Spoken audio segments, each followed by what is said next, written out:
people. This is Boppie in Calgary, and this is another one of your parents' favorite stories called Mrs. Honey's Hat. Mrs. Honey had a hat. On Monday, she wore it when she took her grandson Peter to the park. She bought him some bubble gum and sat on a bench with her knitting.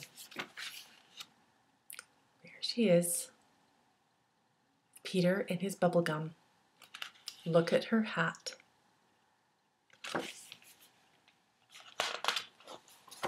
Peter thought those feathers would make my arrows fly better, and so he pulled the feathers off the hat and his bubble gum stuck to the brim. But Mrs. Honey didn't notice. There's Peter, and he's taking the feathers off Mrs. Honey's hat. And the bubble gum, can you see his bubble gum? It's sticking to the brim of her hat. On Tuesday, Mrs. Honey wore her hat to visit a friend, and they sat in the garden in the shade of a tree, and they ate cakes. Some birds flew down to pick up the crumbs. Those cherries look good, they chirped. And so they flew off with them. One little bird left some eggs, but Mrs. Honey didn't notice.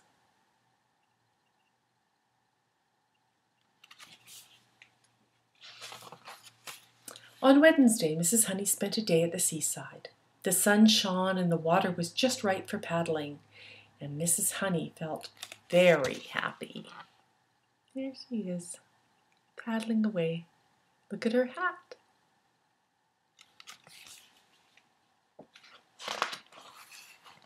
Afterwards, Mrs. Honey took off her hat, and she sat in the sun. And a hermit crab thought that shell would make a nice new home. And so he scuttled away with the shell and left some seaweed behind. But Mrs. Honey didn't notice.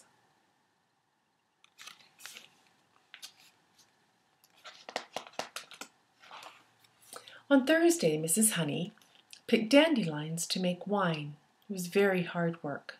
She took off her hat and she put it on the fence. She is picking dandelions to make wine. See the cow in the back going moo. A cow in the field saw the hat on the fence. What a beautiful big buttercup, she mooed. And so she took a mouthful and her bell fell onto Mrs. Honey's hat.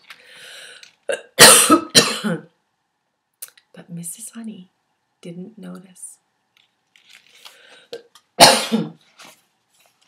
On Friday, Mrs. Honey went to see an old castle.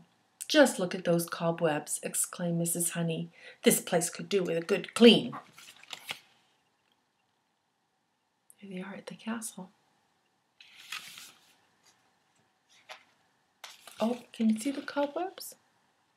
There they are, up in there and up in there. A big black spider dropped onto her hat. "Hurrah!" he said. "This lace will make a good strong cobweb." And so he hurried away with the lace and left all his old webs behind. But Mrs. Honey didn't notice.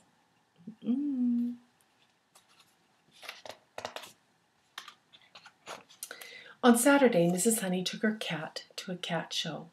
There were all sorts of fine cats, but she hoped that hers would win first prize.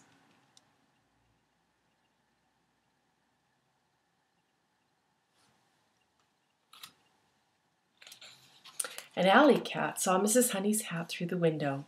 "That ribbon might help me win a prize," he thought, and so he pulled it from the hat and left some fish bones behind. But Mrs. Honey didn't notice.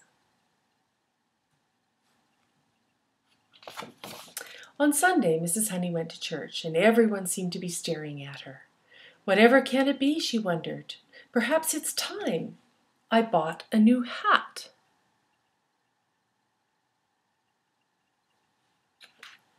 After the service, Mrs. Honey hurried home to look in the mirror, and then she noticed the bubble gum The eggs, the seaweed, the bell, the cobwebs, and the fish bones. Goodness, she exclaimed, I've got a new hat, but she wasn't sure she liked it. That's a fun little story of Mrs. Honey's hat. I love you. Bye for now.